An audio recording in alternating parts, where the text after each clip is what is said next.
स्तन क्यान्सरको अपरेसन गरिसकेपछि हैन शरीरमा कस्तो किसिमको असर पर्छ र कुन कुरामा ध्यान दिनुपर्छ भन्ने कुराहरू चाहिँ मलाई प्रश्न गरेर ल्याउनु भएको छ।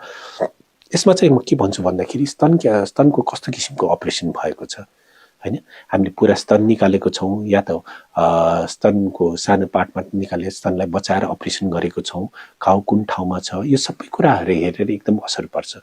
र स्तन क्यान्सर पछि उहाँलाई अरु ट्रिटमेन्ट जस्तै कि रेडिएसन ट्रिटमेन्टहरू गरेको छ कि छैन हैन, यो कुराहरूले चाहिँ एकदम असर पार्छ है। जस्तै कि भनौं न हामीले स्तन बचाएर अपरेसन गरेको छौं, रेडिएसनहरू दिएको छौं भने चाहिँ केही समयको लागि स्तनहरू अलिकति कडा हुन सक्छ, कहिलेकाहीँ त्यो अपरेसन गरेको ठाउँमा सानो गिर्खाहरू पनि हुन सक्छ हैन।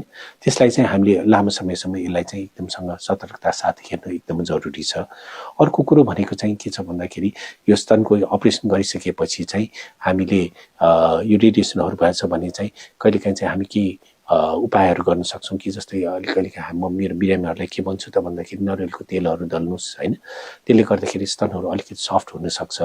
र स्तन क्यान्सर पछि हुने चेन्जेसहरू भनेको चाहिँ कुनै कुनै बेलामा चाहिँ दुवैतिरको स्तनहरू चाहिँ असन्तुलित हुन सक्छ, कुनै अलिकति माथि कुनै अलिकति तल हुन सक्छ हैन। यो हुने सम्भावना चाहिँ बढी छ। विदेशमा चाहिँ कहिलेकाहीँ यो स्तनको बचाएर अपरेसन गर्दाखेरि चाहिँ दुवैतिर स्तनमा अपरेसन गरेर एउटै साइजको बनाउने चलन पनि छ, जुन चाहिँ अहिले नेपालमा हामी कहाँ त्यति छैन है। त्यसैले अहिले चाहिँ हाम्रो स्तन क्यान्सरको उपचार गर्दाखेरि स्तन बचाएर अपरेसन गरेको छ भने अलिकति असन्तुलन हुने चाहिँ सम्भावना बढी हुन सक्छ। स्पेशली त्यसमाथि पनि रेडिएसन थेरापी भइसकेपछि अलिकति असन्तुलन हुने सम्भावना चाहिँ अलि बढी हुन्छ। त्यसको लागि चाहिँ हामीले हाम्रो दिदीबहिनीहरूलाई चाहिँ अब ब्राहरू लाउँदाखेरि कसरी प्याड्सहरू राखेर यसलाई मिलाउने हो अनि यसको बारेमा हामी काउन्सिलिङहरू गर्छौं। र कोही कोही बिरामीहरूलाई चाहिँ यो स्तनको अपरेसन गरिसकेपछि चाहिँ कहिलेकाहीँ दुख्ने, कहिलेकाहीँ तन्किने हुन सक्छ, स्पेशली स्तन पुरा निकालेको दिदीबहिनीहरूलाई हुन सक्छ हैन। यस्तो बेलामा चाहिँ हामी के भन्छौं त भन्दाखेरि स्तन निकाल्दाखेरि स्तनको साथसाथै हाम्रो छालामुनि हुने हामी बोसोहरूलाई पनि निकालेको हुन्छौं हैन, जसले गर्दाखेरि चाहिँ जुन बोसोहरूले हाम्रो शरीरलाई एक प्रकारको एउटा सुरक्षा दिएको हुन्छ, न्यानोपनाहरू दिएको हुन्छ, त्यो कम हुँदाखेरि तलको मसल्सहरू अलिकति तन्किने सम्भावनाहरू चाहिँ बढी हुन सक्छ।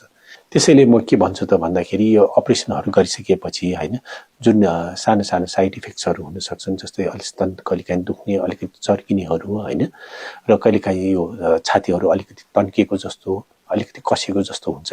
यस्तोहरूलाई चाहिँ हामीले न्यूनीकरण गर्नलाई चाहिँ एकचोटि डाक्टरसँग परामर्श गर्नुस्। पक्कै पनि हामीले केही उपायहरू दिन्छौं जसले गर्दाखेरि चाहिँ यो समस्याहरूलाई चाहिँ कम गर्ने कोसिसहरू गर्न सक्छौं।